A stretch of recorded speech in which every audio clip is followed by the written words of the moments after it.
Hello everyone.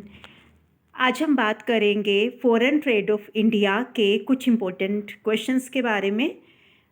BCom second year semester 3 का ये subject है, कुरुक्षेत्र यूनिवर्सिटी कुरुक्षेत्र के अंडर आता है। तो इस ऑडियो लेक्चर के अंदर हम कुछ शॉर्ट नोट्स और कुछ ऐसे टाइप क्वेश्चंस के बारे में हम देखेंगे कि वो एग्ज़ाम पॉइंट ऑफ व्यू से कितने ज़्यादा इम्पोर्टेंट है। तो शॉर्ट नोट में कुछ शॉर्ट नोट स्क्रीन पर है। Foreign trade of India explain करना है, composition, direction of foreign trade, इन दोनों के बीच का डिफरेंस, बैलेंस ऑफ पेमेंट क्या है, करेक्ट डिसइक्विलिब्रियम जो बैलेंस ऑफ पेमेंट में हो जाता है तो उसको हम कैसे करेक्ट कर सकते हैं, ट्रेड डेफिसिट के ऊपर शॉर्ट नोट आ सकता है, काउंटर ट्रेड क्या है, स्ट्रैटेजिक अलायंस क्या हो सकते हैं, देन इसके अलावा कॉन्ट्रैक्ट मैन्युफैक्चरिंग क्या हो सकती हैं, principles of test marketing. Then इसके अलावा जो शॉर्ट नोट है उसमें हमारा आएगा explain new product development, product life cycle का मीनिंग। देन इसके अलावा जो एग्ज़ाम पॉइंट ऑफ व्यू से इम्पोर्टेंट है that is factor affecting product life cycle in international marketing, what do you mean by certificate of origin, bill of lading, mate receipt क्या होती है, काउंसलर इनवॉइस क्या हो सकता है, then difference between market cream policy and penetration pricing policy. अलग अलग pricing policy की बात हो रही है कि अगर हमें इंटरनेशनल मार्केट के अंदर हमें डील करना है तो किस तरह की पॉलिसी को हम ऑप्ट कर सकते हैं और इन दोनों के बीच में डिफरेंस क्या हो सकता है। एग्जिम पॉलिसी क्या होती है, एक्सपोर्ट ओरिएंटेड यूनिट क्या हो सकते हैं, फ्री ट्रेड और वेयर हाउसिंग जोन, इन दोनों को हमें एक्सप्लेन करना है। फ्री ट्रेड क्या होता है, वेयर हाउसिंग जोन क्या होते हैं, concept serve from India, India से जो सर्विसेज, सर्व फ्रॉम इंडिया एक ब्रांड नेम है तो उसको यहाँ पर एक्सप्लेन करना है। स्टार ट्रेडिंग हाउसेस क्या होते हैं, एक्सपोर्ट प्रमोशन क्या है, measure for export promotion, export promotion को कैसे बढ़ाया जा सकता है, स्पेशल इकोनॉमिक जोन्स को एक्सप्लेन करना है, WTO वर्ल्ड ट्रेड ऑर्गेनाइजेशन क्या हो सकती है, ट्रिप एंड ट्रिम्स जो एग्रीमेंट है, इसके एग्रीमेंट वर्ल्ड बैंक के बीच में जो इसके एग्रीमेंट्स आते हैं उनके जो ऑब्जेक्टिव हैं तो उनको हमें डिस्कस आउट करना है। Difference between GATT and WTO, then इन दोनों के बीच का क्या डिफरेंस है, वर्ल्ड बैंक के ऑब्जेक्टिव क्या हो सकते हैं, इंटरनेशनल मॉनेटरी फंड क्या है, इंटरनेशनल मॉनेटरी फंड के फंक्शंस क्या हो सकते हैं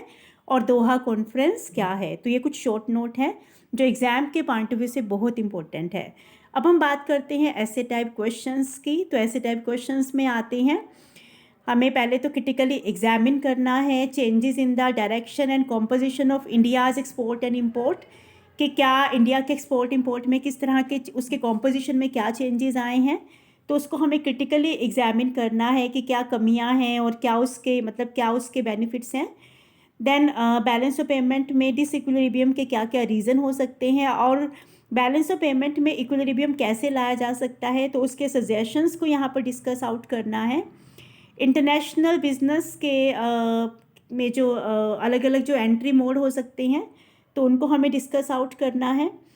कंट्री इवैल्यूएशन और उसकी सिलेक्शन किस तरह से हो सकती है ग्लोबल बिजनेस यूनिट के लिए, मतलब अगर हमें फॉरेन मार्केट के अंदर अपना बिजनेस स्टार्ट करना है तो पहले कंट्री को इवैल्यूएट किया जाएगा, उसको फिर हम सिलेक्ट करते हैं। Next question is product planning is the starting point of whole marketing program, कि जब भी कोई मार्केटिंग प्रोग्राम हम स्टार्ट करते हैं तो प्रोडक्ट प्लानिंग सबसे पहला फर्स्ट पॉइंट होता है। तो इस स्टेटमेंट में बताना है कि प्रोडक्ट प्लानिंग के मेन एलिमेंट्स क्या हो सकते हैं। देन ऐसे टाइप क्वेश्चंस में कुछ और क्वेश्चंस हैं लाइक प्रोडक्ट लाइफ साइकिल जो थ्योरी है इंटरनेशनल मार्केटिंग के पॉइंट ऑफ व्यू से, procedure of export trade, then main documents जो इस प्रोसीजर के अंदर यूज़ होते हैं, main pricing policy that can be adopted in international market, international market में कौन सी प्राइसिंग पॉलिसी को अडोप्ट किया जा सकता है, प्रोविज़न ऑफ एग्जिम पॉलिसी 2015-20 ये इंडिया के कंटेक्स्ट में हमें बताना है, और कौन से ऐसे प्रिविलेजेस हैं जो स्टार ट्रेडिंग हाउसेस के लिए अवेलेबल हैं, उनको कौन कौन से प्रिविलेजेस मिले हुए हैं। देन एक्सपोर्ट ओरिएंटेड यूनिट क्या होते हैं और कौन से इंसेंटिव उनके पास अवेलेबल है, स्पेशल इकोनॉमिक जोन्स को हम एक्सपोर्ट लेड ग्रोथ का इंजन मान के चलते हैं, तो इसको हमें क्रिटिकली एग्जामिन करना है। देन इसके अलावा मेन ऑब्जेक्टिव या फंक्शंस क्या हैं WTO के, वर्ल्ड बैंक के मेन ऑब्जेक्टिव, उसके फंक्शन क्या हो सकते हैं, इंटरनेशनल मॉनेटरी फंड क्यों इस्टेब्लिश किया गया और ये ऑब्जेक्टिव को अचीव करने में कितना ज़्यादा सक्सेसफुल हुआ है, IMF की फंक्शनिंग को हमें क्रिटिकली एग्जामिन करना है। So this was all about some important questions for exam. I hope ये क्वेश्चंस, ये जो ऑडियो वीडियो है ये आपकी हेल्प करेगी कुछ क्वेश्चंस को प्रिपेयर करने में, और हो सकता है कि आपके लिए ये जो वीडियो है वो काफ़ी ज़्यादा हेल्पफुल हो। Thank you so much and all the best for your exam.